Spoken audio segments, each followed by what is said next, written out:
Black Minds Unchained starts in 5, 4, 3, 2, 1. Hey, now what's up, man? Hey, Rev, how you doing? I'm good. I'm just tripping off of these people taking all the toilet paper and the hand sanitizer. It's getting crazy. I'm like, did these people wash their hands or their butts before the coronavirus? No. Either that or there's a whole bunch of big butts out there because they taking everything. Come on with it, man. This is crazy. So we are back. We took a week off, kind of pulling things together, getting some rest on both ends and making sure we was good to go.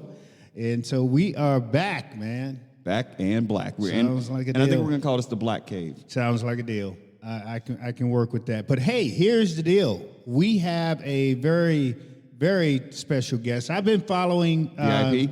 Yeah, VIP. I'll put it that way. I've been following this man for a while now, and I finally was able to touch base with him and get him on to this here show. And I'm a fan, so I'm a pull my fandom down a little bit and introduce you all to Rick Ector. Got him on the show, and Rick is a firearm director out of Detroit. And one of the things that I caught my eye about Rick was that he was training a lot of women, African American women. Which is the fastest demographic of gun owners in the country. Exactly. Fastest growing. So, hey, Rick, how you doing, man? Welcome to the show. Hey, man. Hey, thank you for welcoming me on the show, man. I consider it an honor and a privilege, and eager to speak with you guys and see what's going on in your area, your neck of the woods. You guys are in the Midwest over, a state over, and let's compare notes, man. Let's chop it up. Yeah, that's one of the reasons why we wanted to have you on. I figured let's talk some guns, let's talk some black people. Oh yeah, and we got to talk some Corona, or Right. like Lord 45 called it the Chinese. You see, the Chinese something. I caught it at the tail end. I'm like, man, you can't say stuff like that. Yeah, anyway. He called it the Chinese virus. I think that's what he called it. But no, like we was just talking before we started, and one of the things that we was telling Rick was here in Minnesota, we are running out of a lot of stuff. TP, Right. hand sanitizer. You can't find it anywhere. Right, and if it's not happening in Detroit there, I suggest you make your way to whatever big box grocery store that you have and start pulling some stuff out. Shoot, I think we should. We should be you enterprising know, and get us a things truck like and go up there and bring back a truckload of toilet paper and hand sanitizer and sell it on the black market. Well, things are getting interesting here in the Metro Detroit area, but here's one thing. It's real easy to roll up into one of those big box stores that you expect to have mountains of everything. One little gem of information I've been sharing with people: if you shop in the neighborhoods, man, things are still there in supply, currently. But everyone want to go to the big, mega, giant chain stores. Some of these mom and pop shops and neighborhood shops still got some stuff on the shelves, and things are getting tight. Oh yeah, we've already been through them stores. Yeah, I've been to the mom and pops around here, the little diamond nickel ones. Yeah, I've been hitting the Asian markets. Those the ethnic stores seem to be the ones that have well, don't tell nobody this until after we're here. They have all the good stuff in abundance. People when they're foreigners, people don't realize that paper is a luxury in some countries. That's why they had those bidets over in Europe and stuff like that, because they don't use a lot of toilet paper. It's almost like a separate toilet. You turn on the sprinkler, wipe your butt, wash your butt, and go on about your business. Mm-hmm. It's a luxury, and there's a reason in some countries where it's offensive to offer somebody your left hand, because you wipe with your left over in some countries, and not with your right hand. So, and that's why they cut off your right hand, so you have to offer people your left hand. Wow. Oh, okay. All right. Well, you learn something every day, man. I want to thank you guys for keeping me up to date. Sounds like a deal. But hey, One of the things that I wanted to go over with you is your school. Now you have a school there. Am I correct? Yeah, I teach personal protection, firearm safety, and I teach the class that people will need to take here in Michigan if they want to get a state of Michigan concealed pistol license. Awesome. And I like your what you got on your website where you got our statement is to empower citizens with the education, training, and the mindset. And once I got to that mindset place, that's when I start going, here in Minnesota, we are the only black gun group. We are the African American Heritage Gun Group here out of Minnesota. And Louis is the president. And Rev is vice president of the gun club. And we have more white participants than we do black. So my question to you, there in Detroit, I mean, how is it there? Are you having problems helping, working with, getting people, of color to come out and hang with you, or what? How do you see it there? Well, I mean, here, and I'm not sure how it is there, man, but, certain areas of the state, especially where I'm at here in Detroit, man, Detroit has always been, a tough place, man. And I'm talking about decades. And you know what? I'm not even shy. I'll tell you guys that I'm north of 50, 52, and if I see another one, it'll be 53. And we go all the way back to my childhood, man. Detroit has always been a very tough place, man. And there's always been, legal gunning with guns around, but, based on, the laws that existed at the time, and that's a whole conversation in and of itself, and we can get into that if you want later, but the gun laws only fairly recently have been relaxed such that, the common man, or in the province I like to use, people in the big cities have just been able, say within the last 20 years, to get a concealed pistol license. So we're really still new to this concealed pistol license deal in the Metro Detroit area. Outside of Detroit, the gun laws were such that each county could make up its own rules. So if you were outside of an urban area, typically people were playing by a different set of rules than people who were, in the cities, such as Detroit had to play by. And unless you were rich, well-connected, or you were considered important, whatever, factors go into that determination, those were the only people who could get them. And so we're still relatively new to this thing, man, and it is my honor and privilege to be, among those who are providing this service for people, and just the elephant in the room, man, current events, have people a little spooked, have a little uncertainty in the air. And, when you look at some of the things that are happening as a consequence of this virus that, is what everyone is telling us we should be concerned about. Mm-hmm. We're getting geared up for, major, establishments, shopping, work centers, government, all shutting down because they're bracing themselves for whatever ramifications or manifestations of this disease or this virus is going to have on our community. And there's some uncertainty there. We don't know if this is like, a gross overreaction or just abundance of caution. There isn't a lot of straight talk, really, in my opinion, as to what we're dealing with or what we're up against.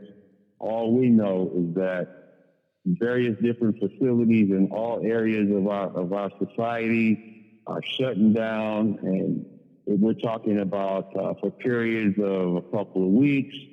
Some institutions are shutting down for longer. Some are indeterminate.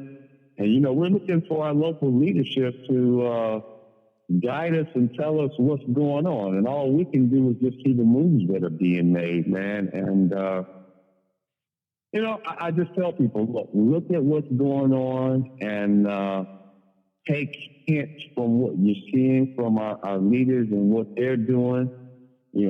Pay attention to what they're telling us and act accordingly. Who knows how long this thing is going to last? But and that's the scary part. Anytime there's any uncertainty, of course, it's going to, play into some fears. Are they telling us everything? Is this thing as bad as they say it is, or are they overblowing it? Is it hype? We don't know. One thing I've been telling people is to take notes. Take notes, be prayerful, be positive. But you know what? On the other hand, make sure that you can take whatever precautions you can. Some people worry about overreacting, Right. I went and loaded up on a few things, man. They had canned goods, on sale, man. So I loaded up on a bunch of canned goods, and I'm sitting back and I'm watching some of the moves that are being played out in the media. And I'm like, well, gee, maybe I need to go back tomorrow and get another trunk full of canned goods. Like we was telling you earlier. Yeah, here we are. If you can get your hands on it, hand sanitizer, Clorox, wipes, and all that stuff is. When I say gone, Empty shelves. Empty shelves all over, man. So one of the things I'm telling people to take notes about is, with this election cycle, you need to take notes of who's politicking and who's worrying about your people. Because if there are people that are just bickering and going by their party line instead of trying to take care of people, that's somebody that's not fit for office. And you need to duly note, you need to say, during the crisis, you did this. You cared about your career and the national party more than the people that put you in office. You need to be very aware of what the people doing. Well, anytime you're in public office, you're supposed to put, the people first and the party first. And, and there have been a lot of things that have been going on. With the whole impeachment deal where, they're trying to kick the president, out of office. And, you wonder if there's any ill will, from the president regarding how he's been treated. He and his supporters feel that he may be unfairly treated, but when we look at what we're up against, whatever it is that we're facing, if it's ostensibly, the coronavirus that we're going to have to weather for a second, hopefully everyone can put aside, whatever personal politics they have and look to why they're there and do what can be done for the people, Exactly. Hope that they rise. Hope that they rise to the greater good, It's time to come together and not to be bickering. People, they politicize this, and I'm like, the Grim Reaper don't have a party affiliation. He take whoever he's going to take. That's right. And when people start to realize that more, that's when they come together. Well, yeah, and hopefully when we see what we're up against, whatever that is, because I don't have any special security clearance. I'm not privy to any meetings. All I know is all I can do is take my cues from leadership and what I see in the media, what's happening in the community, and act accordingly. It's all when all you can do is all you can do, man. Just be prayerful and be observant, and take care of your people and take care of yourself. Do the best you can. That's what it's going to take for all us to get through this, is for level-headedness, number one. Number two, like you said, people are going to step up and actually lead the way now. I'm very critical of the Democratic governor we have here. I think his policies are way, way out there, but I have to give him credit with his situation that's going on, that this man has definitely stepped up and did some things that I think that's going to help curb what's about to outbreak here in Minnesota. Like, he's doing stuff that should have been done by higher leadership than him first. True, but like I said, as long as they don't bring it back here, I'm good. Right. It's like they're trying to, they use that term flatten the curve, but you have to get out in front of it a lot faster than what we have. You know, when nobody was really concerned or cared about this when it was happening in China. I'm like, you know, it's just a matter of time before it comes here. And this is where, you know, my upbringing, you know, I was raised by depression. My grandmother, my grandfather, my grandma, and my mother. And they're Depression era children, so they always taught me, have a garden. You know, we always had at least one freezer, big freezer at home to store food in. You know, Grandma said, always be ready for hard times, and like everybody's, you know, they're panicking about food. I'm like, I got enough food in the freezer, between the freezer and my dry goods and my pantry. I got enough food to last me a month. So I could do a month, but that's from the way I was brought up. I get it, man. And like I said, I loaded up on some canned goods, man, and I'm looking at it, and I'm like, well, that I'm not sure how long, you know, we may need to rough it, if we need to rough it at all, but, you know, I need to make sure I got what I need and, you know, prepare for the worst, man. You know, if worst case scenario, if for whatever reason, I mean, who knows what could happen. If I'm without power, man, I tell you what, cold canned goods can still fill the belly, man. That's right. Yeah. It came down to it. And that's my thing is I own a barbecue company, so I have a ton of wood I can burn. Yeah, that's true. you know whatever you have to do, man. You know, you'll find a way, and we'll make it through this. However long it is. That's the thing that I really want to leave with your listeners. You know. Prepare as best you can. Look out for yourself. Look out for your family. Look out for your neighbor. Let's look out for each other, and we're going to make it through this thing. Oh yeah, definitely. Whatever it is. I was joking. Whatever it is. I was joking, but I was sort of half true. You know what I was talking about on Facebook this weekend about? I said the panicking people buying TP and hand sanitizer. The gun guys are buying ammo. There you go.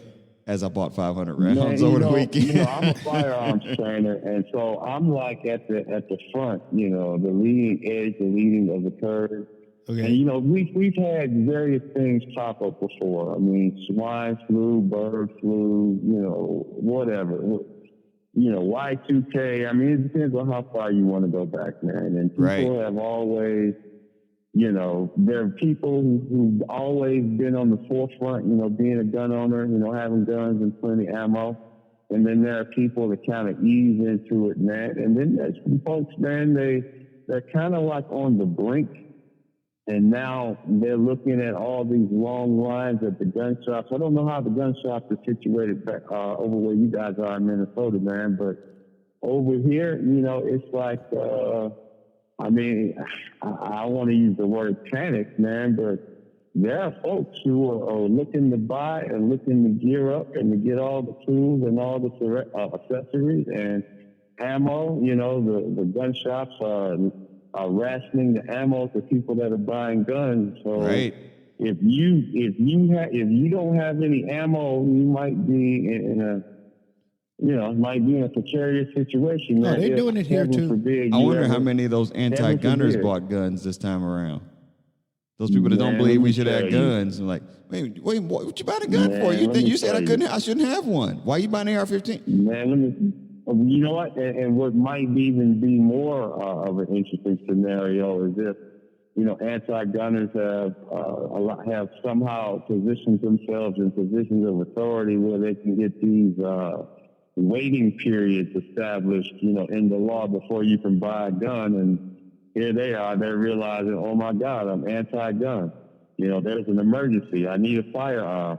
Oh no, I need to wait so many days before I can get one. Yep. I mean, a gun, man, is not just for, you know, self-defense, personal protection, the things I talk about all the time, the protection of women against all these rapists that are running around Metro Detroit.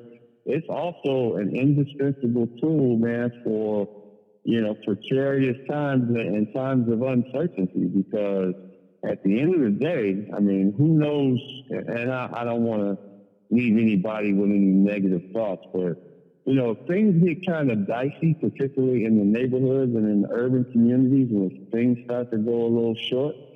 You know, there are going to be predators and wolves out there, man, and you're going to need to keep too much base so you can keep it and hang on to the things that you have to make sure you survive. Well, So, the police can't. Here's the There's thing. not enough of them. There's not exactly. Here in Minnesota, the Democratic Party has set up this narrative that they can basically do without the police. I mean, downtown, over in the black community, they've taken the stance that they're not hiring. They will not give the police captain, who is black, the right amount of people. They will not hire any more police officer, and they're short as it is. Don't you know, what was it, 100,000? What was it, 500,000 calls went unanswered? Oh yeah, they had lots well, and you know, lots of calls go here's unanswered. here's the wrinkle to this thing. I mean, you pretty much hit the nail on the head. I mean, the thing is that, okay, the police can't be everywhere, and if they were, we would effectively live in a police state, and freedom can't exist there, right? And so we don't want that. We don't want cops everywhere. We realize there's a certain amount of time it may take them to get there. Okay, so exercise more responsibility for your safety. But see, one of the interesting things about this whole thing we're in now, you know, it's the virus, and, you know, law enforcement, they're not immune. They're not Superman. You know, some of them are going to come down sick. And so even now here in Detroit, they just had to come out and announce, like literally within the last 12 hours, like, look, we're going to have to make some decisions in terms of what we're going to effectively be able to respond to. One, you know, we're definitely going to respond to felonies. Two, we're going to respond to rape, criminal, sexual, you know, rape and domestic violence. We're definitely going to respond to that. We're definitely going to respond to felonies. Other than that, police departments across the country are going to have to make a decision that, hey, you know what, we can't answer everything. For one, we don't have the manpower. Two, our manpower is susceptible to coming down with this COVID virus that's and be right. taken and be taken out of the pool of people to work. And even when they do respond, if the situations dictate so, you know, they're to minimize their contact, you know, physically with people if they don't have to make sure that they still stay on the battlefield, man. So these are some really curious times, man, that we're in. And not only do we have to have concerns about appropriate staffing levels, but also you guys were just telling me a few moments ago about what type of engagement that you're looking to authorize police to have with the public. Three, you know, the resources we have might be diminished and taken away from us due to illness with this COVID virus. That thing, and man. daycare restrictions. With schools closed, and you got police officers, first responders that are single, and nurses, doctors that are single parents. Something's got to give. They're either going to watch their kid or they're going to come and take care of you. They're going to watch their kid. It's a whole chain of things that are all being impacted. So, are you guys close your restaurants and bars there yet? Yeah, we did that maybe a few days ago, man. Okay, we did too. Restaurants, bars, our biggest casino went. They went dark. Today. I think they're ever going to close the doors there. The casinos here. At first, the governor came out with a edict, you know, maybe several days ago, where if the establishment could hold 250 people, right, more than 250, then they'd have to shut down. And then the casino said, hey, we have some money. We can hire some construction people to come in here and cordon this stuff off into 250-person grids. We can still make this happen. And then the governor came back and, you know, she pretty much shut that down. So all it takes is one person from one of those other grids that's infected to come in and infect everybody. And now one of the big things was, we're going to allow the big three to keep working, you know, employees for the big three auto companies. And one of the employees tested positive, so they're now temporarily, they say, shutting that down. So I guess if we take them at their word, they need some predetermined period of time to be able to wrap their arms around this thing and see where we are with regards to how many people got this thing. Because that's the thing. Nobody knows, because if you haven't been tested, everyone, is not going to show symptoms. So you don't know who have it and who doesn't have it, so. Right. And the model that we have was China. Well, we don't know. And what they're telling us is that they're flying in the dark. And eventually, we see where, like in the paper here, man, on the online paper for the local daily for Detroit, they're irking me to no end with these daily updates on how many people have been officially diagnosed with having, the bug. And we officially just had our first casualty. We lost our first citizen, a person who was north of 50, and from what I understand, had some pre-existing conditions that apparently put you at higher risk. Okay.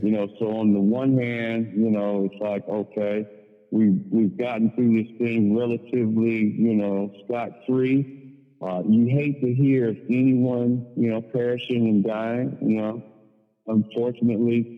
That's one of the things that we're looking at. If we can get ahead of this thing some kind of way and find out how we can best get the help to the people that need it, the people who are most vulnerable and most at risk, we can save those people who would otherwise not make it if we can't get the resources to them in time. So, right. And one of the things is this nobody's talking about the people that are surviving. People. They're only talking about people that are dying. They're not talking about anything about who's surviving. No, and you know what? You're absolutely right. And then it's almost like it's feeding into the paranoia. There's almost no discussion about all the people who were tested, and came back negative. Okay, and then the people that tested positive. Okay, well, all of those people, saved the, like I said. Right, because we're going to start. Our bodies are going to start building up some type of immunity today, after a while. So there's part of this thing that feeds into, paranoia and fear, and, you don't ever want to engage in anything that's going to, spread fear through the community, because all that's going to do is induce panic. And then once you have a bunch of panicked people, and now we start talking about resources, and, it's not a good thing. And hopefully the people we have in leadership, hopefully they have a plan. Yeah, I hope they have a plan. I'll tell you, I'm looking at some people locally in my community, and I'm like, okay, it looks like I'm not getting a lot of leadership, and there's even a few people who, in my opinion, are pointing fingers. But you know what? We'll make notes for the next election. But for right now, there we go. We to a person, and to a group. Whether it's you running your household or you being part of your local community, getting together with your local block club, and as neighbors and neighborhood associations, let's get together and let's figure out, what we need to support each other and make it through whatever this thing is. Like I said, I have no idea how serious or how relatively benign this thing is. And see, in the absence of information, all that does is feed fear. Right. But here's the thing. I am going to continue to be positive, and I'm going to continue to be prayerful, and I'm going to continue to look at the best case situation. And you know what? Whatever it takes, man, we're going to make it. We are going to make it. No, understood. I think it's like everything that happens. I mean, there's going to be a start date, there's going to be a middle date, and then there's going to be an end date. We just want to make sure that once we come out the bottom side of this here, everything is going to be A-okay. But hey, there again, we know that we got a God that's always going to be on our side. He gave us a mindset to be prayerful for everything that's out there. And he also gave us a mindset to be smart enough to realize that we're not going to fall for every okie doke there is out there, at the end of the day. So, And you know what? And I'm so glad to hear you say that, man, because here's the thing. For people of faith who are listening, people who believe in God, people who believe in the blood of Jesus, people who lean on that as a strength, you know, I love to see it because through that, a lot of people are going to receive comfort and strength. right. And those people can be a source of strength for people who are not, you know?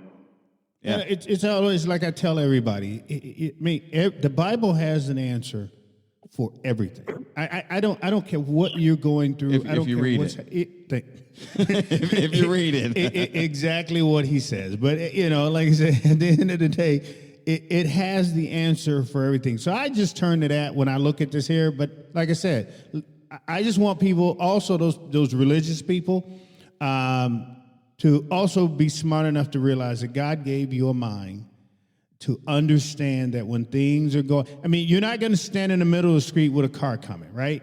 So just like this virus, when the government tells you to do something, when they break it all the way down to 50 people in a room, look, you can go online and get your Sunday best. Right. Don't ever. So have you guys suspended service yet? You know what? My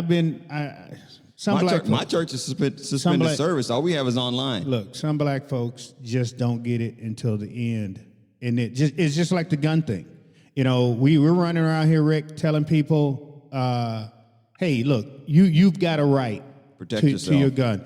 And have you ever heard this here? You ever heard a black person say this here, Rick? That if every black person in America was to go out and buy a gun, they would have this gun bill thing. So you ever heard black people that real quick? You ever heard black people say that? I've heard people say that, and if you know, and that all of a sudden, because people of color and black people own guns, all of a sudden, you know, then all the non-black people will be in a rush to put up a bunch of gun laws. And you know what? I don't buy into that. Okay. Because I know the history of guns in this country. I know that before the civil rights movement, we had guns in the black community, and as a matter of fact, they were a necessity. You know, Right, that was different between you coming home or not. You know, the Ossie and Sweet case story here in Detroit, man. Back before we had civil rights laws, man, there was a black doctor by the name of Dr. Sweet. You know, he was doing really well for himself back in 1925. Right. And so he decided to move himself and his family to a very nice area of town. Unfortunately, there's a bunch of people there that didn't like black people being in that side of town. And so eventually a mob started congregating nightly outside of his home. And it got to a point where after a few days, they fired into his home. And then he returned fire, and a couple of people were struck and killed. And then, all of a sudden, then the police acted and then arrested everyone in the household, and they put Dr. Sweet on trial. Long story short, with respect to guns, it was the trial of the century. I would even say the millennium here in Michigan back in 1925. But at the end of the day, an all-white jury vindicated Dr. Sweet, and the prosecution didn't elect to go after any of the other occupants of the home. But I mentioned that story for this one fact. It was because of this case, the Ossie and Sweet case in 1925, that the Michigan legislature in 1927 passed the Michigan Firearms Act. And it was the most draconian, anti-gun, keep guns out of black people's hands that was ever devised here in the state of Michigan. You're talking about handgun registration. You're talking about gun boards. You're talking about basically depriving black people of the ability to get a gun. And let me tell you, the gun has always been a staple of the black community, and you know what? It will probably always will be. You know, even the people I debate on local media here, you know, the local anti-gunners still have guns. Hold on one second, Rick. I'm glad you brought that up because I gotta get pull up. I want to pull up some stuff for Louis here. Well, I just want to tell him about that one where you was debating a guy on TV, and there was a sister sitting in the middle of you, white guy on one side, you're in the middle, there's a sister there, and the dude was trying to overtalk you. And I was sitting there, the dude was trying to overtalk. Rick got up in the boy. Right. Rick got all up into this boy about, the things that he was saying. But yeah, I like I said, I've been following you, and I've been watching you. Like I said, on I think that might have been YouTube. on the best of reel that was on the Firearms guy. Yeah, exactly. Yeah, he's up your way, right? In Michigan? Yeah. He's a good guy, man. I used to watch his channel religiously when I first started. He loves his car. He loves his car pistols. He put together volume 1 of what he calls the best of Rick Ector. Here locally. I saw that. I watched that. There's this one particular Fox affiliate station that runs a weekly talk show, and normally, and I have to say, I've been fortunate that when there's a gun issue, a lot of times, if some people think, oh man, they're going too far with this pro-gun stuff, who in the world can we find to take the pro-gun side of this argument? And it's always, let's call Rick. Let's get Rick in. Rick, the go-to guy. And and sometimes you go in, man, and it's a stacked deck. It's probably 2 or 3 people, but what you find when you engage in these gun rights debates, man, if you know the law and if you know your history, we are dealing in facts. They are dealing in emotions. They are not dealing in reason. Uh-huh. They feel that if they yell and scream loud enough, that somehow that adds credence to their argument, and it doesn't. Right. You stick to the facts and you stick to the law, and you will prevail. Yeah, exactly. You need to reinforce your argument instead of raising your volume of your voice. So how are you at dealing with the black community when it comes to firearms? I mean, are you going into the neighborhood, or are you because people know you well enough to be able to... I've never left Detroit. I'm a Detroit resident ever since the day I was born, man, and I'm a Detroit resident to this very day, man. So I'm in the community. I'm here, and I tell people, hey, look, I am Detroit, man. Okay. And born and raised born and raised, man, and hopefully I'll still be around for a few years, man, for a few more years, more decades. Speaking of the leadership that you guys there, I'll take it away. You stole our police chief. I'm from Cincinnati, Ohio. Yeah, we have a police chief that's come out when he was brought in as he went from Cincinnati to Detroit. Chief Craig. Yeah, and his backstory is really interesting. He's had a storied career in law enforcement, and he's been in a lot of different places. And he actually started his law enforcement career here in Detroit. But when Detroit declared bankruptcy, now it's quite a few years now, and one of the things that happened as a consequence of that filing is that we had an emergency financial manager that got installed by the government. And this person came in and started filling positions. And one of the things that he did was he filled the position of police chief. And the police chief was Chief James Craig, who was not beholden to anyone because, we had a financial manager that was in charge. And he came in and he's been doing a great job. And one of the things that he has said since day one, and I would have to say a lot of it is due to his work experiences in a lot of cities, like I believe he came out of Cincinnati at one point, was that there is no reason why a law-abiding citizen, a good person, should not have a gun to protect himself and his family, especially if the police can't get there. He's been consistent with that message. Everywhere he's gone. He's been very consistent with that message all the way throughout his tenure here, even when we got back to a place politically where we've had, mayors elected by the city, and our current mayor, my own personal opinion, just by following him, over, his career before he became police chief, has been anti-gun. So I always thought that the chief was always in a precarious position, but the people, in my opinion, love the chief. They love the positions he's taking. And how in the world can you be against someone that says that any law-abiding citizen, especially here with the laws here, who can pass a background check. And let me tell you, a lot of people can't. You pass a background check, and then you go through training, and you're actually shooting at the gun range, and you're issued a concealed pistol license. Why in the world can we not trust that person with a gun in polite society to follow the law and defend himself and defend his family? Why in the world can we not trust that person? That's probably the person who has the least need to want to harm somebody. Somebody with a clean background check, never been in any trouble. You buying a firearm, those are probably the least people that you expect to want to hurt somebody. You would think.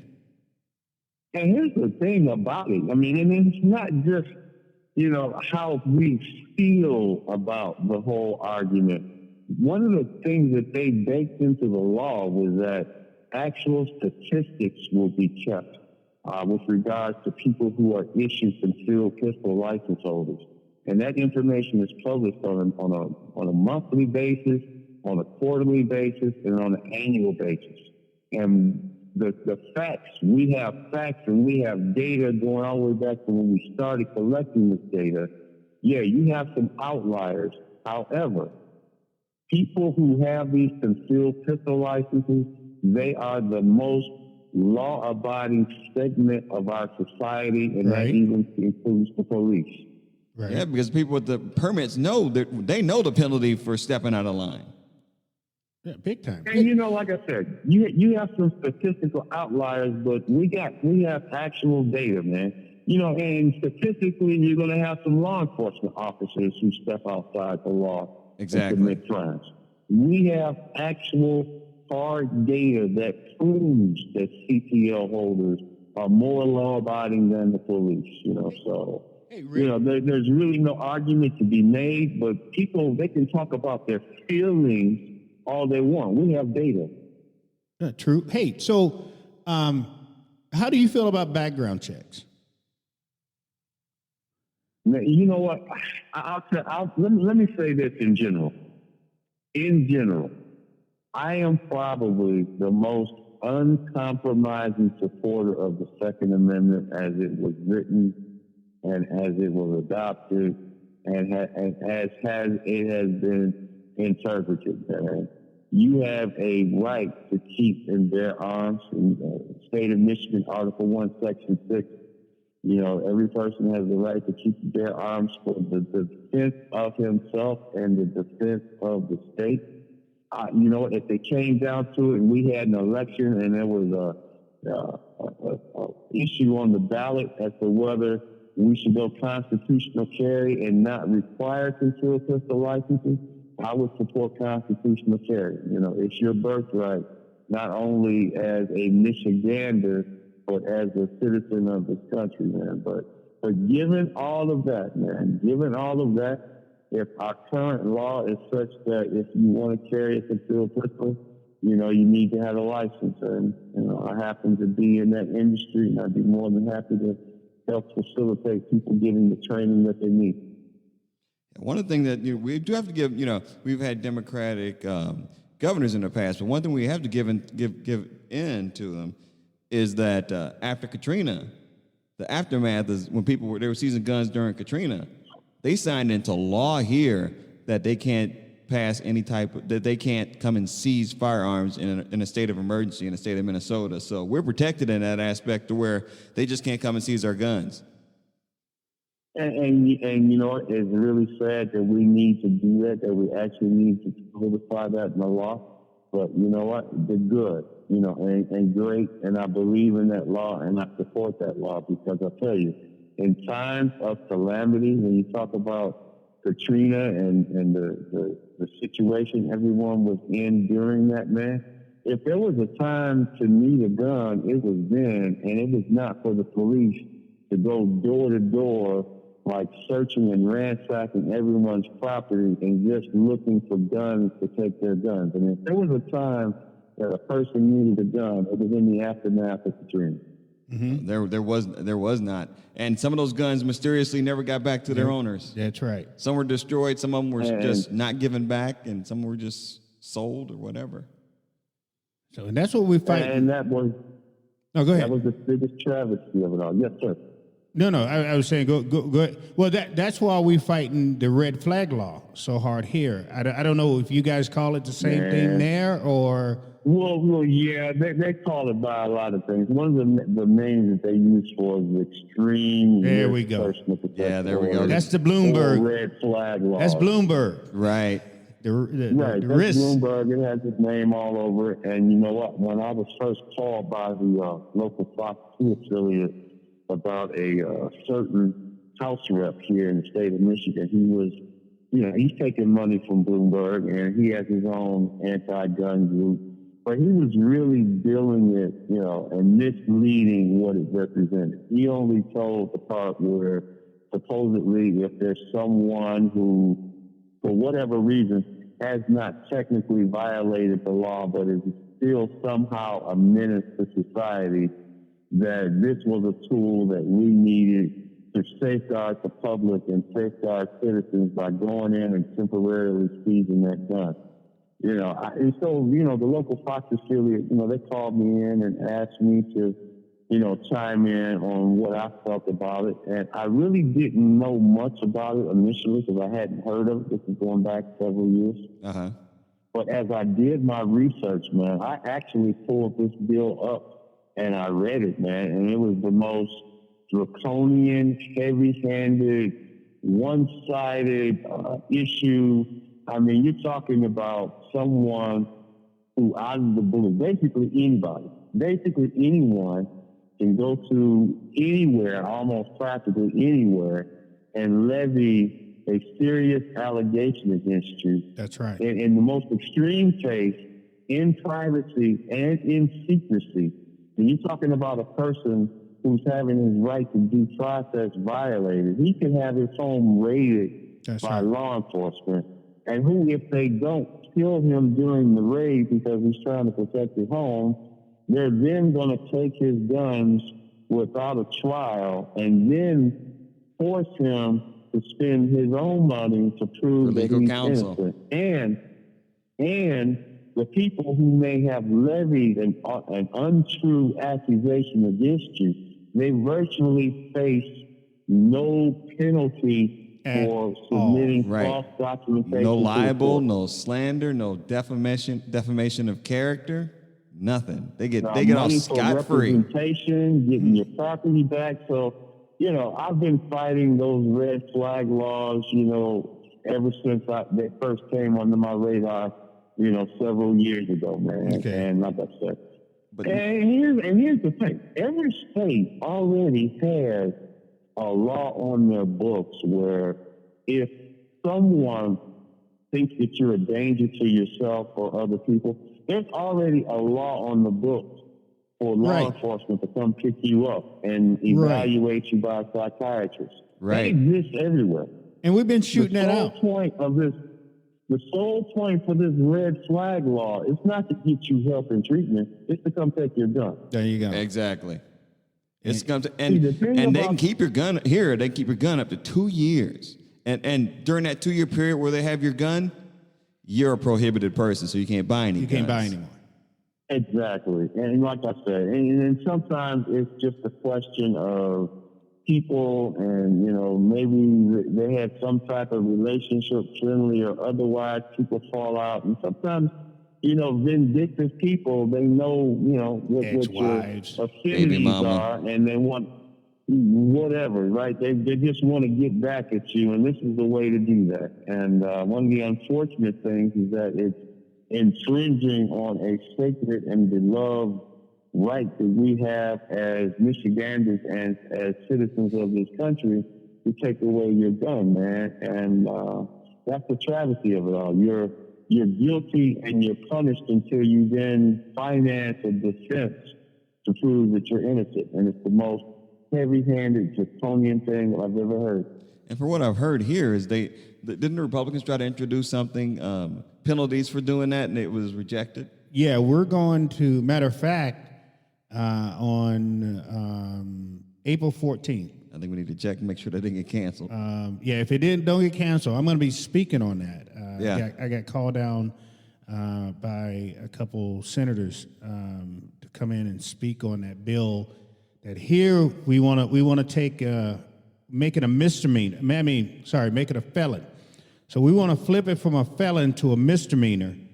Flip it from a misdemeanor to a felon for anyone who sells a gun to a gang member or, known gang member or known prohibited person. There we go.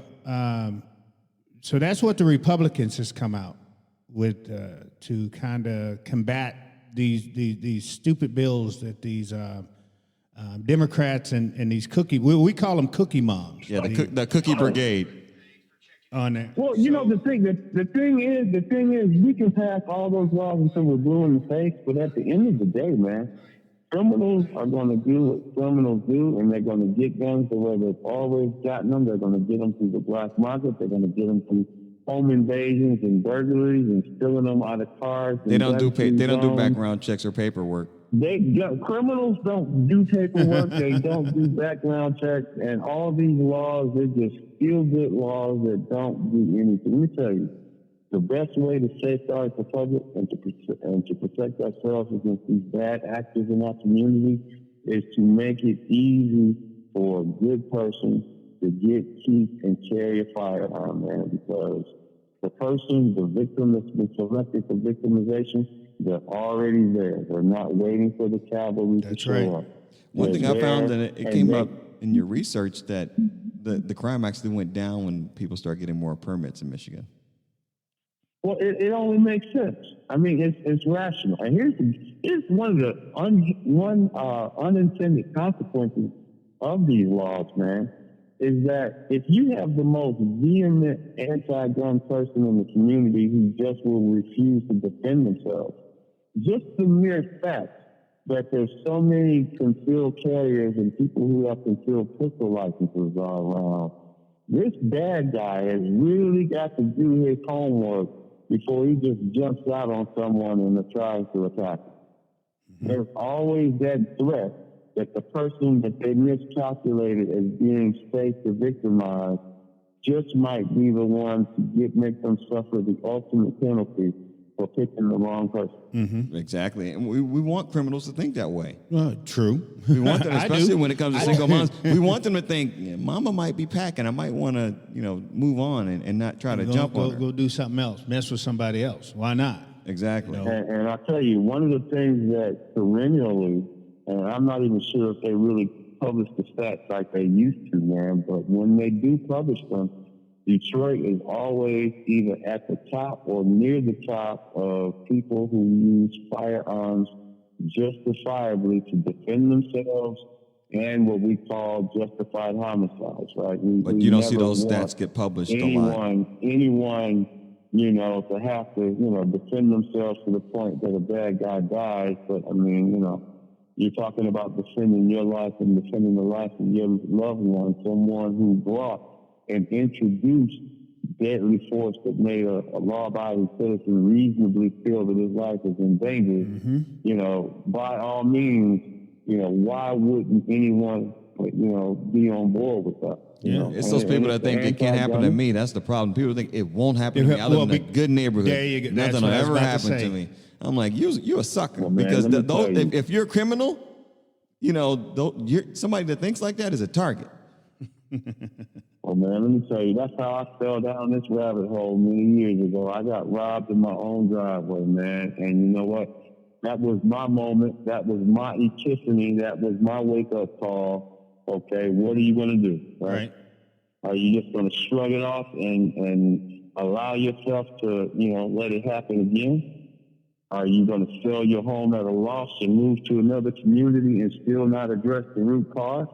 Or are you just going to man up and accept a more active and involved role in your personal protection, get training, get a license, and carry every day? And I'll tell you, it was a decision I had to make, and I had to consider it, prayerfully and positively and thoughtfully, and I haven't looked back, man. Well, I don't blame you. Hey, another question for you here real quick before we let you get out of here. In the NRA, yay or nay on your end? Are you? Well, I'm going to tell you this, man. I mean, I am a life NRA member. I have a life membership. I also have a life membership with the GOA, the Gun Owners of America.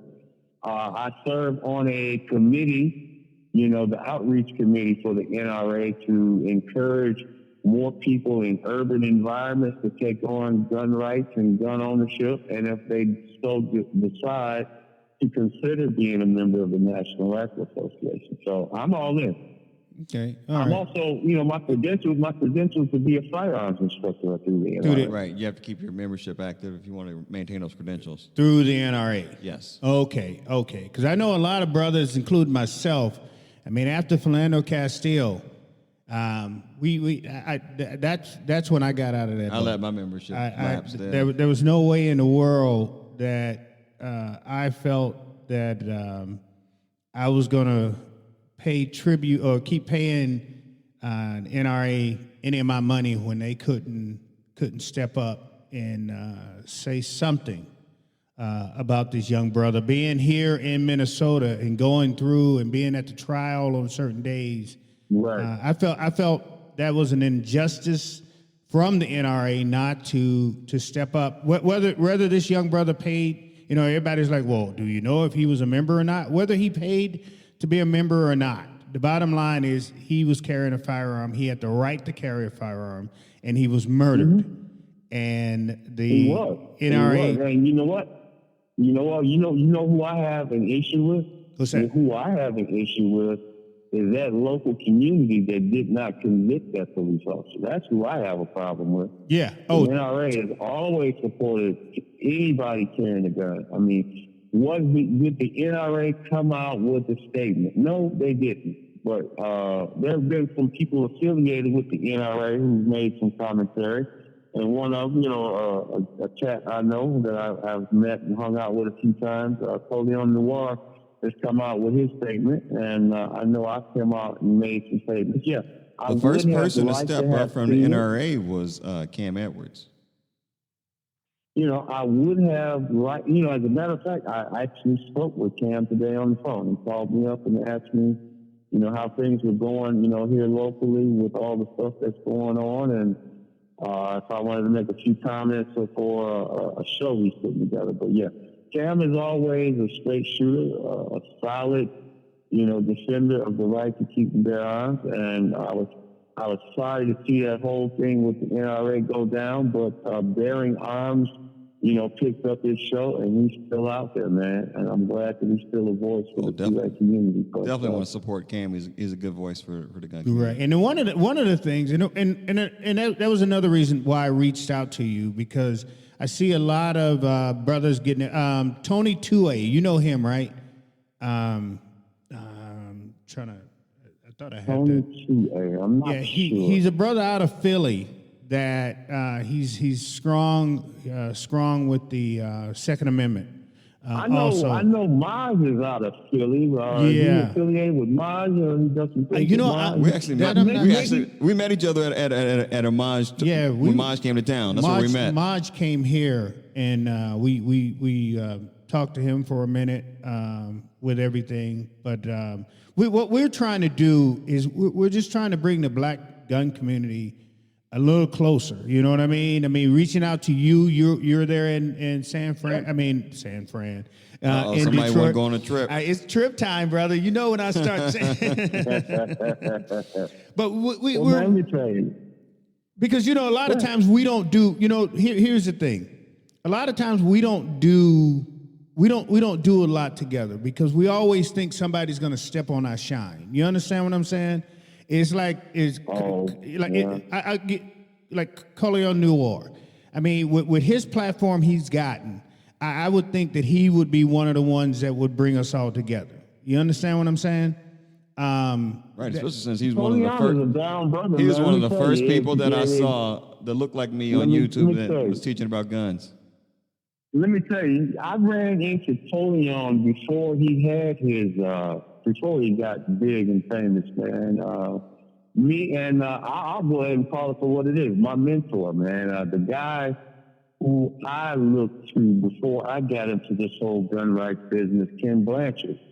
And I ran into Ken Blanchard at a gun rights policy conference like maybe 12, 13 years ago and followed him around the conference like a lost puppy dog until he realized I wasn't a threat and was just a huge fan. And, done a lot of projects with Ken. And I remember me and Ken were doing, meeting up at the conference, and Corleone had come around, man. And one of the biggest tributes he gave me, man, was that he looked at all the videos that I put out on YouTube and used that as a basis to figure out how he wanted to come across on the internet. So I tell people that's my claim to fame. I'm the example of what not to do to be big and famous in the gun rights community.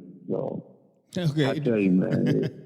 No, and that's awesome. And one of the reasons, like I said, I'd been following you, for a while, man, checking out your stuff and following your YouTube videos, listening to your YouTube videos, and that's why I reached out to you.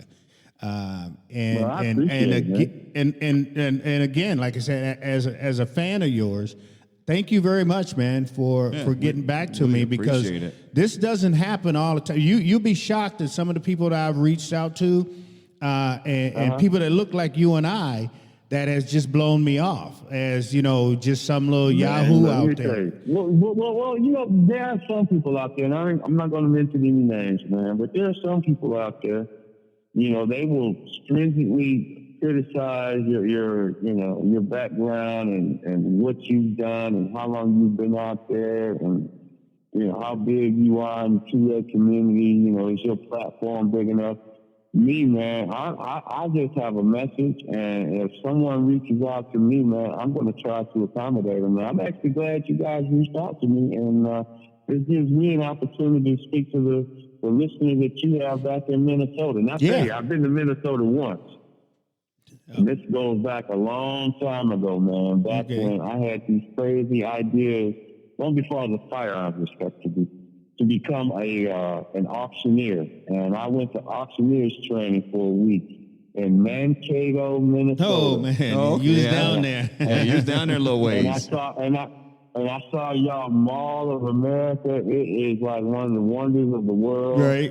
And I came through during a time in spring when it's like every road and highway is like in jeopardy of being washed over by floods and waters. But I guess when y'all snow finally melt, man. It happens, buddy. When that snow melts, it's totally different up here. But people keep building their houses on floodplains. Thank you very much. And we gotta put up with it. But yeah, again, like I said, it's just awesome to have you, even on the other end of the phone here, and being able to talk to you, and I just look at the situation and say, until we all come together as black gun owners and start, not making noise, but just saying that we're out here, let people know that we're here. Right. I don't think anybody really going to take us serious, because they don't take it here in Minnesota.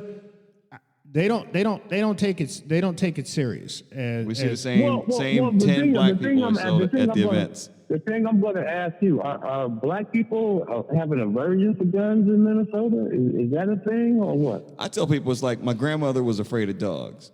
So she taught my mom to be afraid of dogs, who taught me to be afraid of dogs. So I liken that to guns, to where people are teaching they're afraid of guns, so they teach their kids to be afraid of guns. And their kids teach them to be afraid of guns.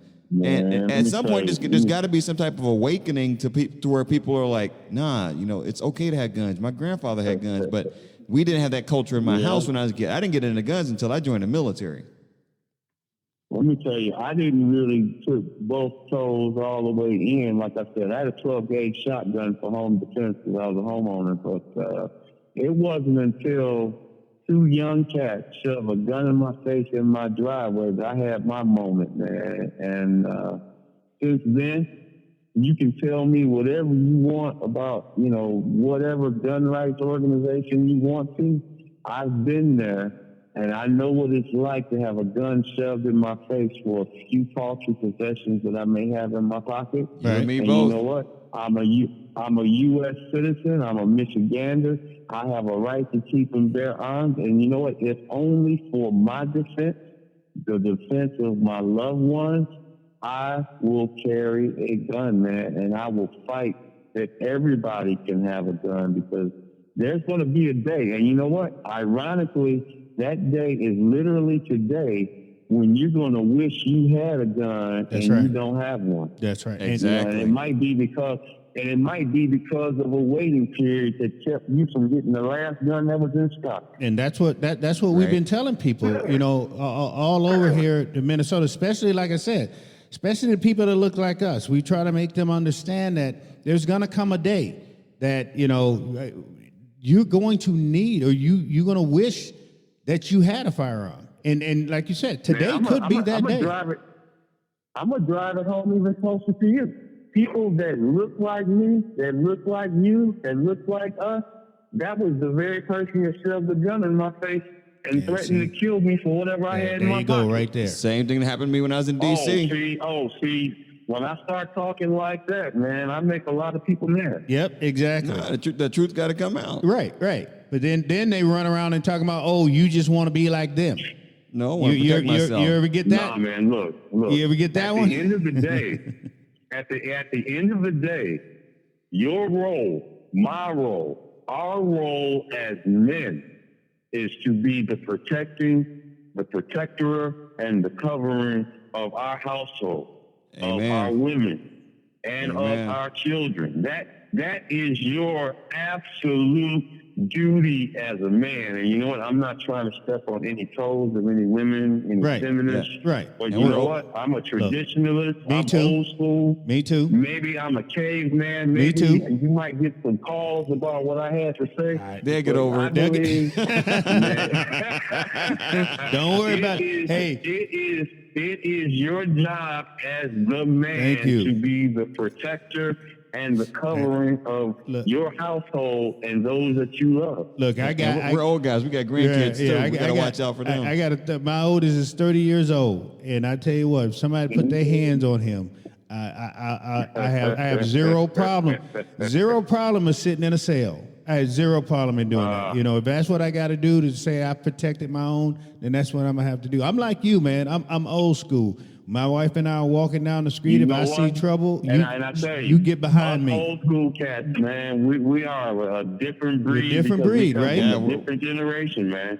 You know, we can talk about feminists all we want. You get out of my way. Yeah, my boy- this is how it works. You know what my boy told me? 'Cause I yelled at him for not walking up to the, you know, he's walked up, you know, it's dark outside. He walks to the garage. He walks to the house before his mom does. His mom said, "What you doing?" No. We don't play What that. if somebody grabbed your mom? It's like, what do you want me to do? You better not come up in here and somebody grab your mom and you didn't do anything. That's what I'm saying. You walk with your lady. You make sure you on the side of the street, not over by the buildings. Y'all opening doors. I'm just saying, man. Y'all open up the doors to a whole different conversation. We gonna have on what to. it means We to ain't. be, on what it means to Look. on what it means to be a man in today's society, man. Don't get me started because I can go all day there. Rick, we got this other brother. We We'll got this have you other back and brother. talk about that. No. What I was gonna say is the doctor down in Dr. Fletcher. Man, Rick, we got this brother, Dr. Fletcher, down in Arkansas that we got a hold to, and he was spitting just fire. Man, I would love to get us four. Oh, yeah. Let's go get us on in here a one room. time. Get us in a man. We need to go down and do a hog hunt together. Right. You ever did any hog hunting there, Rick? I ever do what? Hog hunting. Hunt for hogs. I have not. You know what? I haven't done much hunting at all, man. Oh. You know what? You definitely gonna have to come to Minnesota. Oh, yeah. I've gone fishing. Let me tell you, and I had a very unique experience just a couple of months ago, man. I was invited by Minnesota Carry, not Minnesota Carry, excuse me, by Florida Carry to come down and be a speaker at a gun rights speaker thing. And they had a bunch of gun rights speakers from all over the country to do down there, man. And Okay. I was one of the speakers, and one of the things I got to do for the very first time, because, you know, I sheltered childhood living in Detroit. Right. I actually went hunting for the first, I'm not hunting, but camping the first time in my life. Wait a minute, you said in camping? a tent, Yeah. camping, out in the I went tent, camping a in the time or middle, two. out in the park, man. And you know what? People are like, well, gee, Rick, you were in Florida. I'm like, yeah. I was in Florida in February, and let me tell you, it got cold at dark. Overnight, it got down into the 30s, man, and we were roughing it for real. Right, and I tell you what, I enjoyed it immensely. Well, we have to get you up here. Yeah, we definitely gonna have to get you up here. We take you out man. to the game farm, shoot some birds, and Yeah. if we get down and we're planning on this trip on Texas. We're trying to get down to You're Texas. more than welcome. When we get it together to Go come down with there us, and go shoot some kill hogs. kill some And let me pigs. tell you extend a welcome, and you know what? And if you real friendly and say, "Hey man, you staying with us? We put you up, man." We'll take care of It you. won't take much to get me down there. Yeah, my wife's brother lives down in Shorts, Texas, so we don't need to worry about a place to stay. That's already set up. All right. Only All thing right. you just drive over here to Minnesota, and we'll drive you on down there with us, and we'll have handle guns you. and everything. Man, We'll 'cause get- you know what? Minnesota isn't too far from there. No, Like I sir. said, the only experience I have with Minnesota is going to Mankato to that auctioneers college for Okay. a week. And And then- going to the Mall of America, man. But other than that, I that's haven't about been Minnesota. to Minnesota. Yeah, that's about Minnesota. Yeah, we'll get this trip together. This will Yeah, be fun, yeah. man. We're gonna have to do this. We're gonna have to do this definitely, Rick. But hey, again, brother, I am excited about having you on. I thank you. Yeah, we are truly grateful. So We much, appreciate it. For you taking your time. Before y'all kick me off, Yes, man, sir. here's one thing I gotta absolutely do. Okay. I want all of your listeners to know of my women's event that I'm doing if everything stays the way it is. I know we talked at the top of the hour about, the environment we're in. But if we come out of this 8-week period that we're supposed to be on lockdown here in Michigan, the very next week, because we come out of lockdown supposedly 8 weeks on Mother's Day. The very week after Mother's Day is when I do my free firearm training event for women in Detroit. And my goal is to break my record. Last year, I gave 814 women a free shooting lesson here. Yeah, I saw that. My goal this year is to give 1,000 women a free shooting lesson in one day. And I have over 100 fellow firearms instructors to do it. I got this big mega gun range. Wow. And I'm going to have it organized where people are coming in shifts, like I've done it in prior years. And here's the thing. Under these unique circumstances we talked about at Lyft today, man, this whole environment, this whole coronavirus thing, I've had to come up with some extra precautions, right? Like gloves and cleansers and give everybody their own not only earplugs but hearing protection. I mean, just an overabundance of caution, because I don't want there to be any reason for no one to take part in this event that's going to be 100% safe. But I want to break 1,000 women trained in one day, man. Wow. I have a GoFundMe set up. Okay. And if anybody wants to support this, look for me, Rick Ector. Rick, R-I-C-K, last name, E-C-T-O-R. Find me on GoFundMe. I only have one fundraiser, and it's a good cause. I want to train 1,000 women how to shoot a gun in one day because I want to help empower women and protect themselves, man. Because I got into this thing 9 years ago when I saw a woman's body discarded in the street as if it was trash. Somebody killed her, raped her, and killed her. And that was the idea that got me on this path where I'm now on the cusp of training 1,000 women in one day. Hey, send me those links, and I'll post it on all our social media pages so that we get the word out. I will definitely do that. And what? And so we can get you on Twitter. What's your Twitter handle? My Twitter handle is Detroit CCW. Detroit. And, the thing I tell people when they're not from Detroit is that make sure you spell it right. It's DETROIT CCW. Sometimes people get the I and the O, transposed. Okay. But yeah. How about Facebook? My Facebook, I'm at Rick Ector. If you go to Facebook /Facebook.com/Detroit CCW. Rick's Firearm Academy of Detroit page is facebook.com/Michigan CCW. Yeah, and also the only thing you have to do is just type Rick Ector ECTOR on the computer, and this brother is gonna come up all over. So Yeah, we'll definitely we'll post it on our website and on our social media. It's kind of hard to miss me. right. It's kind of hard to miss me, but I feel like to get some links out and let people know how to support me. Yeah, but like I said, once again, it's a good cause. It's my personal mission that I've been on that got me fired up 9 years ago. I trained 50 women that first year, and now in my 9th year, I want to train 1,000 women how to shoot a gun and a range safety briefing in one day. That's huge. That's huge, man. Yeah, we'll definitely do a weekend to help you out and get you going. Yeah, and you got my number, right, Rick? So I'm looking at it, man. So what I'm telling you is, you don't have to be a stranger, man. Just you can give us a buzz and say, hey, when you guys gonna be on the podcast? We'll tell you. And here's the other thing. Minnesota isn't so far, because if there's some women there that want to come on down to Detroit, man, and be a part of this historic event, they are welcome. Okay. And I'm sure we got a bunch of people here in Minnesota, because we got a lot of people from Chicago. We got people from Detroit. We got people from all over here. And we'll start throwing that out there and letting them know. If you got people back home, this is the brother to go see. Right, exactly. You know, I got family in Detroit. Yeah. Okay. So like I said, we'll back you 110%, man. Like I said, I love what you do.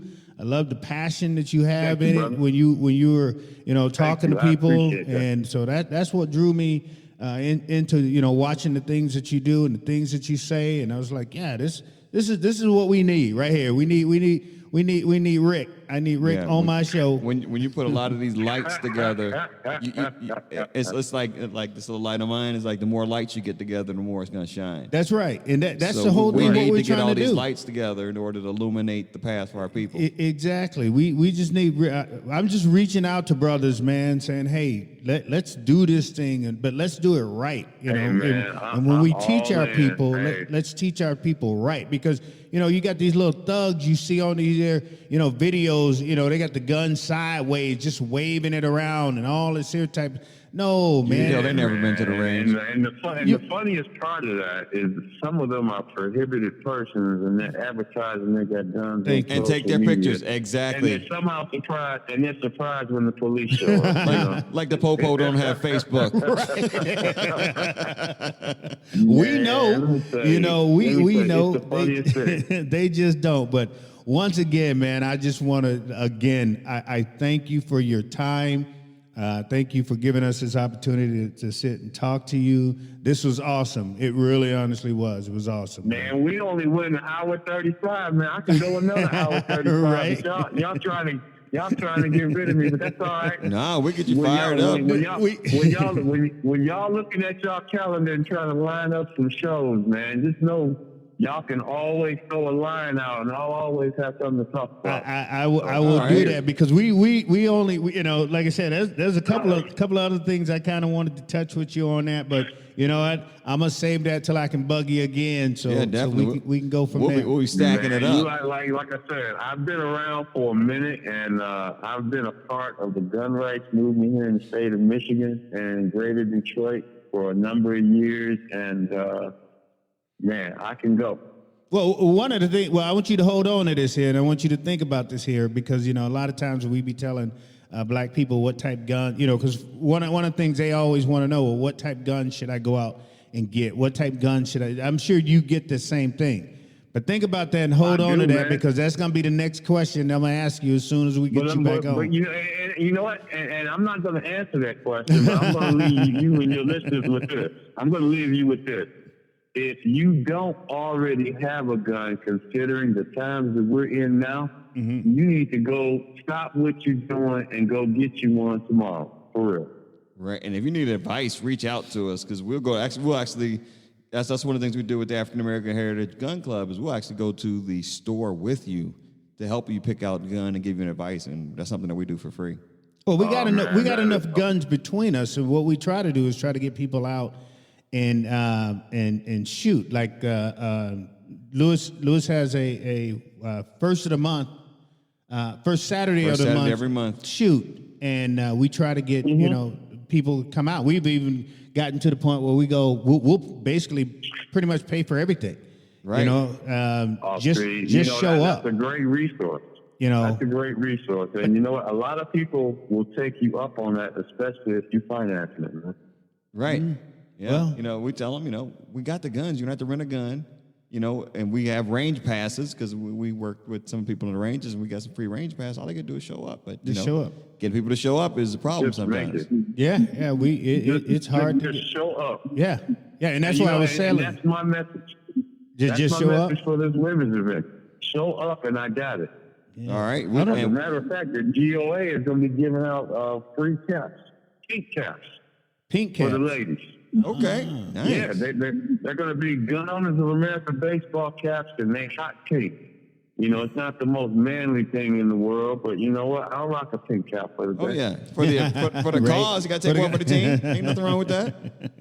That can be Ain't done. nothing wrong with it, man. That can wrong with it at all. definitely be done on that. So, but no, man. Again, I know I keep saying it, but you understand that it's not every day that we can reach out, to people that look like You know us. what? And they're While gonna I'm show talking up. to you right now, and I'm sending my picture to you via Twitter. What's your Twitter handle?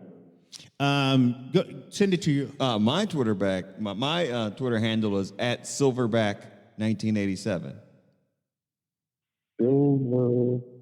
Back. What's that number? 1987. 1987. Louis. There we go. That's me, the one and only. Now what?